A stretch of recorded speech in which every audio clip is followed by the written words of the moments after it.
Hi friends, welcome to Sweety Kitchen. ఈరోజు మన కిచెన్లో ఒక హెల్దీ బ్రేక్ఫాస్ట్ అయితే షేర్ చేస్తున్నానండి. అదే కేరళ స్టైల్ ఇడియాప్పం అయితే ప్రిపేర్ చేసుకుందాం.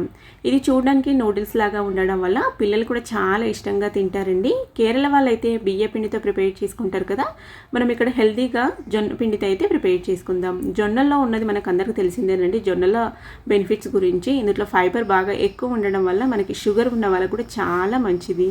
షుగర్ పేషెంట్స్ ఉన్న వాళ్ళు కూడా ఈ విధంగా ప్రిపేర్ చేసి పెట్టండి, ఎన్ని తిన్నా కూడా ఏం ప్రాబ్లం ఉండదు. ఇడ్లీ ప్లేస్లో మనం సేమ్ రొట్టె పిండి ఎలా ప్రిపేర్ చేసుకుంటామో ఆ విధంగా అయితే పిండిని ప్రిపేర్ చేసుకోవాలండి. పొయ్యి మీద నీళ్లు పెట్టుకొని అందులో కొద్దిగా సాల్ట్, 1 టీ స్పూన్ నెయ్యి వేసుకొని నీళ్లు మరిగిన తర్వాత జొన్న పిండి వేసేసుకొని మిక్స్ చేసుకోవాలి.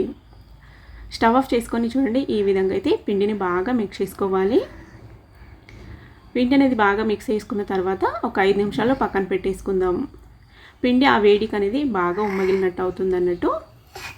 5 నిమిషాల తర్వాత ఈ విధంగా కొన్ని చన్నీళ్ళు చిలకరించుకుంటూ పిండి అనేది ఉండలు లేకుండా బాగా సాఫ్ట్గా నీడ్ చేసుకోవాలి. ఇక్కడ చూపించిన విధంగా చూడండి, ఈ విధంగా బాగా సాఫ్ట్గా పిండిని ఈ విధంగా నీడ్ చేసుకున్న తర్వాత దీన్ని అయితే సిలిండర్ షేప్లో చేసుకోవాలి. 2 ముక్కలుగా చేసేసుకొని మన దగ్గర ఉన్న జంతికల గొట్టం సైజుకి సరిపడా ఈ విధంగా సిలిండర్ షేప్లో చేసుకొని జంతికల గొట్టంలో సన్న కారపూస వేసుకునే బెల్లాన్ని పెట్టుకొని ఈ విధంగా పిండి పెట్టుకొని క్లోజ్ చేసుకోవాలి. మిగతా పిండిని తడారకుండా ఈ విధంగా అయితే క్లోజ్ చేసి పెట్టుకోవాలండి. ఇప్పుడు ఇడ్లీ స్టాండ్ని ప్రీ హీట్కి పెట్టుకొని నీళ్లు పెట్టుకొని మరగడానికి పెట్టుకొని ఇప్పుడు ప్లేట్లోకి ఈ విధంగా మనము ఇడియాప్పాలు అయితే వేసేసుకోవాలి.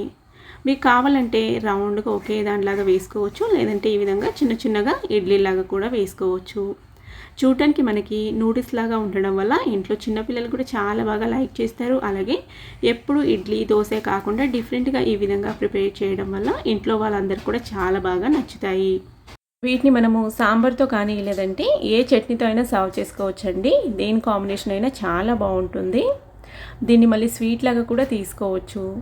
ఈ విధంగా ప్లేట్లోకి అంతా వేసుకున్న తర్వాత మనము ఇడ్లీ స్టాండ్లో పెట్టుకొని 8 నుంచి 10 నిమిషాలు సేమ్ ఇడ్లీ లాగేనండి స్టీమ్ చేసుకోవడం. ఇది కూడా ఈ విధంగా మీడియం ఫ్లేమ్లో 8 నుంచి 10 నిమిషాలు అయితే నేనైతే ఇక్కడ స్టీమ్ చేసుకుంటున్నా.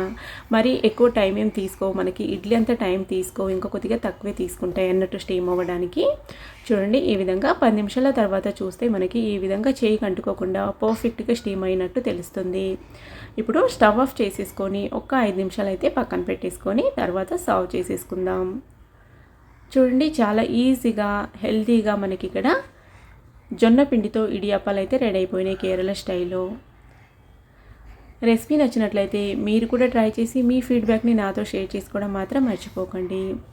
ఇంట్లో చిన్నపిల్లలు కనుక ఉంటే రొట్టెలకి బదులుగా ఈ విధంగా ప్రిపేర్ చేసి పెట్టండి, చాలా ఇష్టంగా తింటారు. ఎందుకంటే మా పిల్లలు ఎగ్జాంపుల్ అండి, మా పిల్లలకైతే చాలా బాగా నచ్చుతున్నాయి. రొట్టెలు అంతగా లైక్ చేయరు, కానీ ఇవైతే చాలా ఇష్టంగా తింటున్నారు.